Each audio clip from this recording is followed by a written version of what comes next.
After a few weeks of a little bit heavier video topics and more intense deep dives, I felt like a good vegan news video would be a nice palate cleanser. I also had a request for one on a recent community post. So I have 5 stories that I am really excited about for today. It's a really great curation of stories. I think you guys will agree. And a side note, speaking of deep dives, if you haven't seen my most recent video about the reindeer that are given as prizes at a World Cup skiing event, check that out here.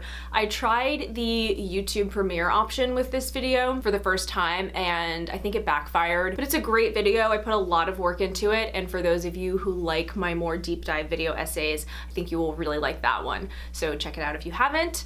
And for today, let's get into some good vegan news. First story, very exciting, very newsworthy. Kraft's iconic blue box mac and cheese finally ditches the dairy. This was a story from Veg News, but I have seen this posted in a few different places. The new vegan version of the classic, the first of its kind to hit store shelves in the United States, was developed under a joint venture with the Kraft NotCo company and Chilean startup, the Not Company, which uses artificial intelligence to develop identical plant-based alternatives to animal products. The Kraft NotCo company decided to reimagine the iconic blue box meal to keep up with the rapid growth of the plant-based food sector, where the distribution of healthier mac and cheese products are outstripping the overall category by more than 6 times. I thought that was a pretty interesting statistic, but healthier box mac and cheese doesn't necessarily mean vegan ones. It could be, you know, high protein ones or ones that are marketed as better for you in some way. Despite this growth, the plant-based mac and cheese segment has faced challenges, with less than 30% of buyers making repeat purchases,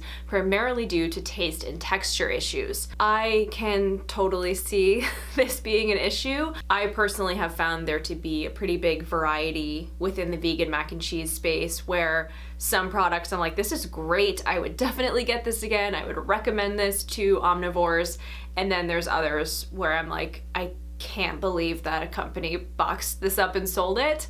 I will not be naming names, but I will say in general, I tend to like the powdery ones better than the ones that come with a squeezy cheese packet. This new product is free from artificial dyes. The creamy base is made with fava bean protein and coconut oil powder. I'm aware of NotCo because I've seen their NotMilk product in stores. I was never sure what to make of it. The packaging is very stark and intense. It almost seems like it's designed to look like cow's milk packaging. I don't know if you guys would agree with that, but that's the first impression I had. Looking on their website, they actually have 3 products: Not Milk, Not Chicken, and Not Burger. I don't think I've seen the Not Meat products, but maybe I have and just like glanced over them. Their milk is also used in the Shake Shack non-dairy chocolate shake and frozen custard, which I thought was cool. So I was a bit confused about how their products are powered by AI. According to their website, it all starts when we ask our algorithm Giuseppe to match the taste, texture, and smell of an animal-based product.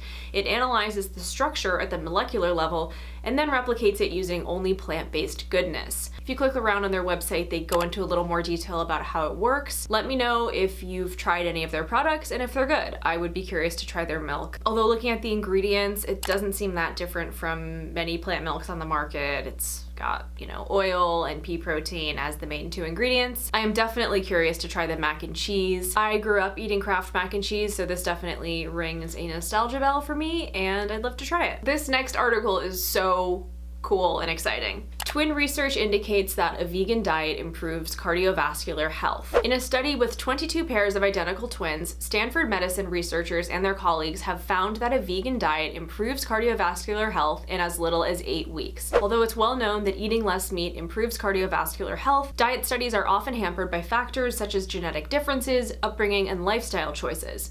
By studying identical twins, however, the researchers were able to control for genetics and limit the other factors, as the twins grew up in the same households and reported similar lifestyles. The trial, conducted from May to July 2022, consisted of 22 pairs of identical twins for a total of 44 participants. The study authors selected healthy participants without cardiovascular disease from the Stanford Twin Registry, a database of fraternal and identical twins who have agreed to participate in research studies, and matched 1 twin from each pair with either a vegan or omnivore diet. This is what I thought was really interesting. Both diets were healthy, replete with vegetables vegetables, legumes, fruits, and whole grains, and void of sugars and refined starches. The vegan diet was entirely plant-based, included no meat or animal products such as eggs or milk. The omnivore diet included chicken, fish, eggs, cheese, dairy, and other animal-sourced foods. I think using a healthy version of an omnivore diet was a really interesting factor, rather than it being like, this one's gonna eat fast food and this one's gonna eat vegan. Because I think a lot of people think,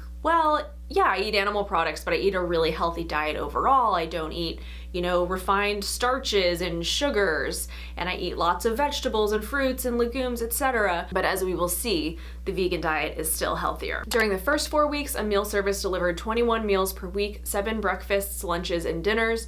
For the remaining 4 weeks, the participants prepared their own meals. I thought that was another interesting factor, that they were like, we're gonna make it really easy for you at first to get used to it, and then we're gonna sort of train you and support you on how to do it yourself. And they did have the resource of having a nutritionist helping them. 21 out of the 22 vegans followed through with the diet, so of the 22 vegans who started, 1 dropped out. This suggests that anyone who chooses a vegan diet can improve their long-term health in 2 months, with the most change seen in the first month. At 3 time points, at the beginning of the trial, at 4 weeks, and at 8 weeks, researchers weighed the participants and drew their blood. The average baseline LDL cholesterol level, so the bad cholesterol for the vegans, was 110.7 milligrams per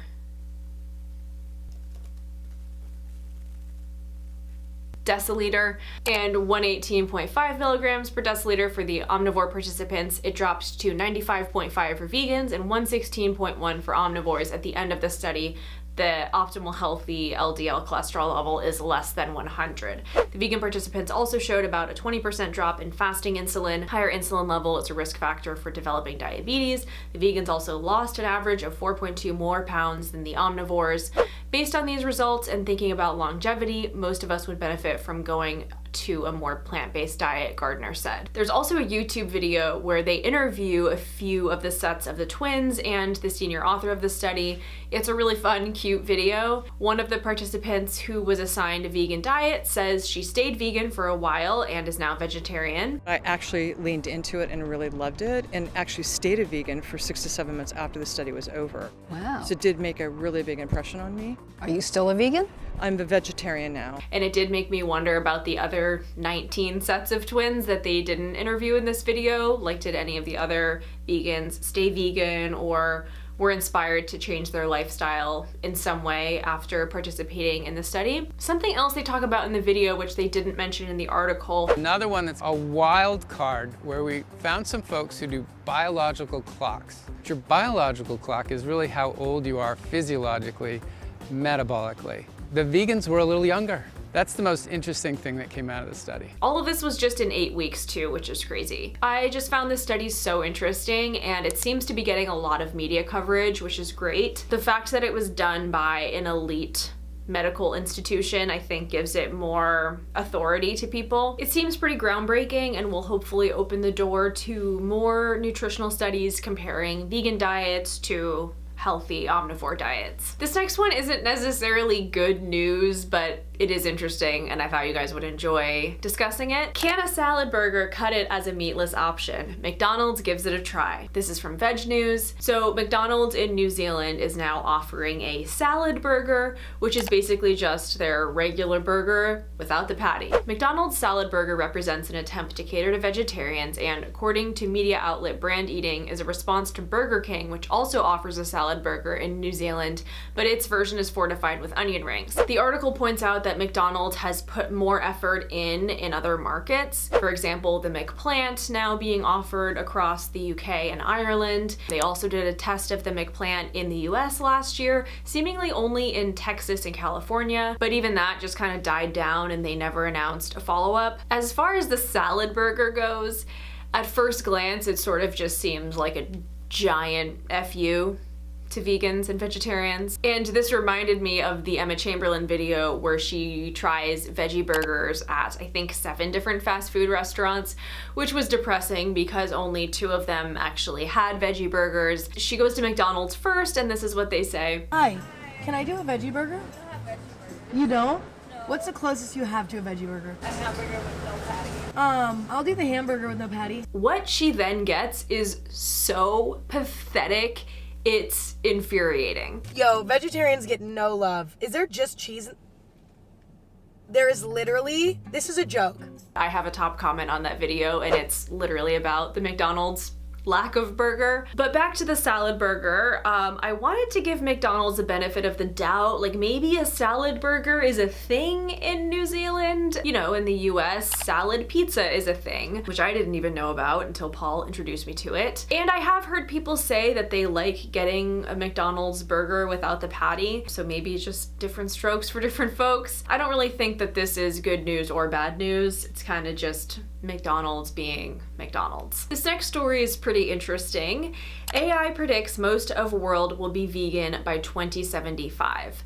This is from Plant-Based News, but it actually originally came from Daily Mail. Both articles mention a study from the NPD group regarding the future of the food industry as it becomes increasingly influenced by the dietary choices of Gen Z and millennials and their growing concern for the environment and animal rights. I could not find this study. The NPD group posted an article in 2021 about Gen Z and millennials driving growth for plant-based foods, and they reference a study called The Future of Plant-Based Snapshot, The Evolution of Plant-Based Continues. But when you click on it, it just brings you to their Future of Food homepage, and none of the reports shown are that one. And both the Plant-Based News and Daily Mail articles link to this same page. So when they refer to the recent study by the NPD group, I believe it exists, but I'm just not seeing it on the website. So then the Daily Mail, inspired by this study, gave ChatGPT the following prompt.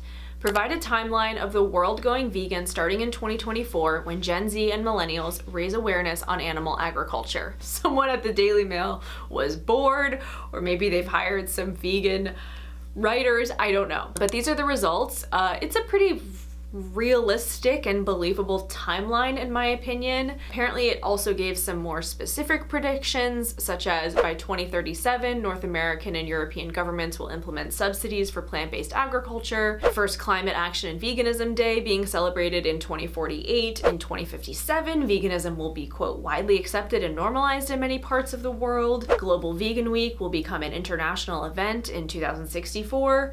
McDonald's reintroduces the McVegan in 2068. Hilarious that it's gonna take that long. I truly believe it will take that long for them to relaunch it only in certain markets as a test and then retire the test with no further explanation. Now leaning into a rapid transition to a fully vegan menu, that I think they'll shut down before that ever happens. And by 2073, the world is almost entirely vegan, 2 years before animal farming becomes obsolete. ChatGPT also offered this disclaimer: while it's impossible to predict the future with certainty, I can offer a hypothetical timeline based on the assumption that Gen Z and millennials raising awareness on animal agriculture will lead to a significant shift in dietary habits. Keep in mind that this is a speculative scenario and the actual timeline may vary widely by region and culture. Although this is a nice hypothetical situation, I have to say it feels like a bit of the vegan news outlet headline spinning that I talked about in the Are They Vegan video, because the prompt was to provide a timeline of the world going vegan.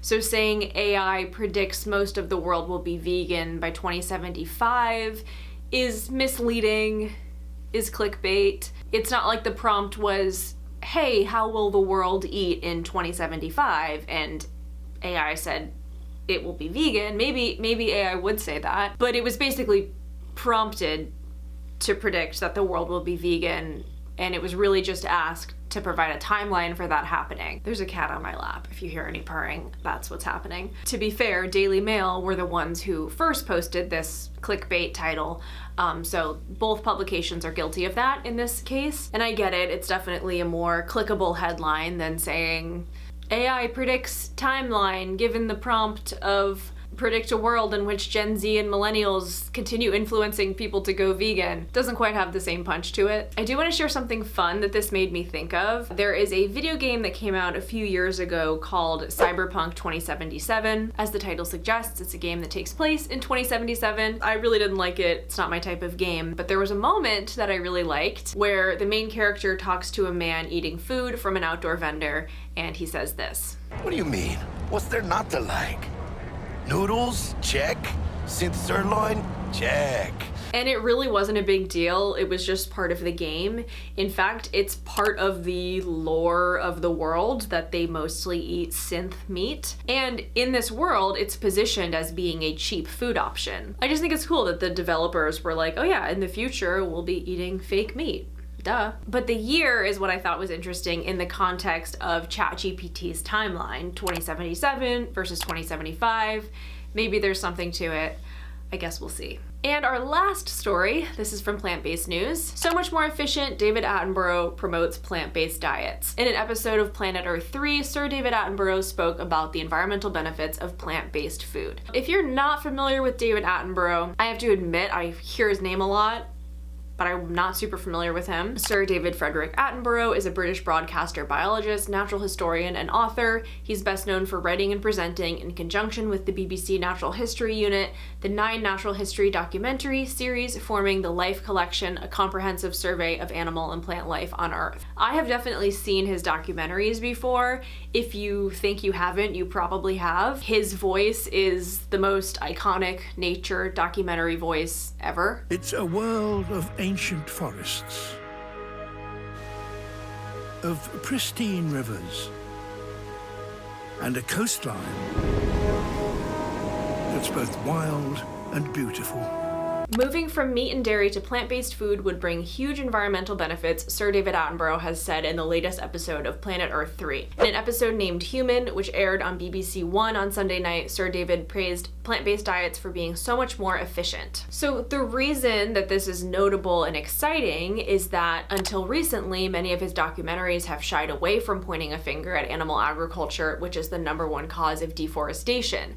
In last night's episode, he was more direct. Currently, the vast majority of agricultural land, more than 75%, is used to raise livestock, and this is very inefficient, he told viewers. He also said that we, quote, rear 70 billion farm animals each year, and every one of them needs feeding. He added that producing the food for such numbers of domesticated animals is having a profound impact on the natural world. If we shift away from eating meat and dairy and move towards a plant-based diet, then the sun's energy goes directly into growing our food. And because that's so much more efficient, we could still produce enough to feed us, but do so using a quarter of the land. This is someone that I think most people, especially people who are interested in climate change and environmentalism, really look to as an authority on climate change. He's knighted, he's been doing this forever, he's 97 years old. I think he has earned his position as an authority in most people's eyes. And unfortunately, many big environmentalists and environmental media coverage don't acknowledge the role of animal agriculture in climate change.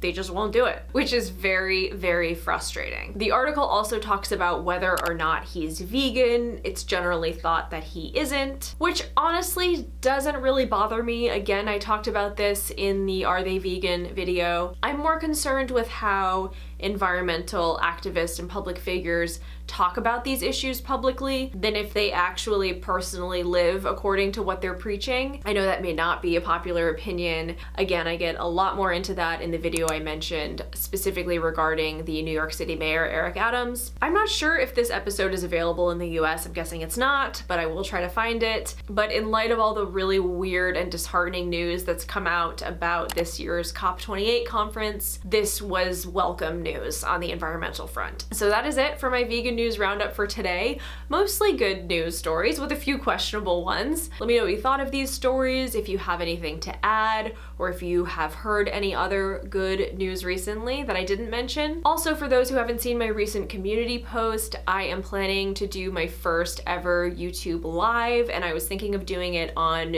New Year's Day, January 1st. I did a poll asking if that day would work for people.